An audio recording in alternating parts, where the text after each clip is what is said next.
তোরা মারা গেলে কি হবে? কিছুই হবে না। আমি আমি যদি মারা যাই এরকম অনেক মানুষ সাবস্ক্রাইব হয়ে যাবে, যাবে না?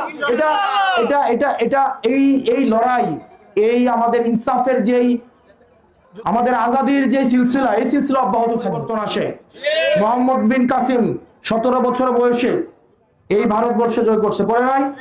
করছে কিনা? বছর ছিল কত? 17। কত ছিল? সে সবসময় দায়বদ্ধতার জায়গা থেকে ভাবে তাদের অনেক লাইবিলিটি আছে, আছে কিনা? আছে কিনা? আর আমরা হচ্ছে কি মরে যাব, শেষ। উপরে হচ্ছে আল্লাহ, নিচে হচ্ছেন আপনারা। সম্পর্ক হবে ন্যায্যতার ভিত্তিতে। আজকে শুনছি বাংলাদেশ হাই কমিশনকে নাকি ভারত ঢাকায় ধমক দিছে, যে কেন আমরা ওই কথা বলছি। এই খুনি হাসিনাকে আশ্রয় দেওয়ার জন্য শুধু ধমক না, লাঠি দিয়ে দেশ থেকে বের করে দেওয়া উচিত ছিল। আপনি আমার দেশের সন্ত্রাসকে আপনি পেলে পুষে বড় করবেন, তাদেরকে ট্রেনিং দিবেন, তাদেরকে অর্থ দিবেন।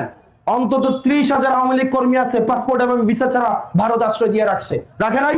আপনি ডিস্টেবলাইজ করবেন আর আমি আপনার সাথে বন্ধুত্বপূর্ণ সম্পর্ক রাখবো, এত টাকা পড়ে নাই। আপনি আমাকে ফ্রিতে পেঁয়াজ দেন না, আপনি আমাকে ফ্রিতে তেল দেন না, আপনি আমাকে ফ্রিতে এগুলো আপনি আমাকে ভিক্ষা দেন না। আপনি আমাকে ব্যবসা করেন, আমাকে দেন, আমি আপনাকে টাকা দেব। আপনার এবার আমরা পেজ নেই নাই, 2 টাকা করে পেজ ভারতে পৌঁছতেছে, লস। মনে রাখতে হবে, একটা দোকানদার যিনি, উনি খারাপ ব্যবহার করতে পারে না, কাস্টমার খারাপ ব্যবহার করতে পারে।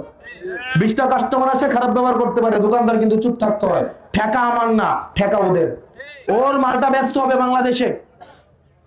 এজন্য আমাদেরকে এই তরুণ প্রজন্ম, আপনারা যারা আছেন, নির্বাচন এমপি হওয়া এগুলো পরের বিষয়। বাংলাদেশে 300 এমপি হবে, আমি না হয় দেবিদ্দার থেকে আরেকজন হবে, হবে কিনা? কেউ না কেউ তো হবে। যেই হোক দেবিদ্দারকে ভালো করে চালাবে, আমি হইলে আমি চালাবো, ওইটাই শোনা। কিন্তু আমাদের যে লড়াই, প্রজন্মগত লড়াই, এই প্রজন্মগত লড়াই করার মানুষ আপনারা খুঁজে পাবেন না।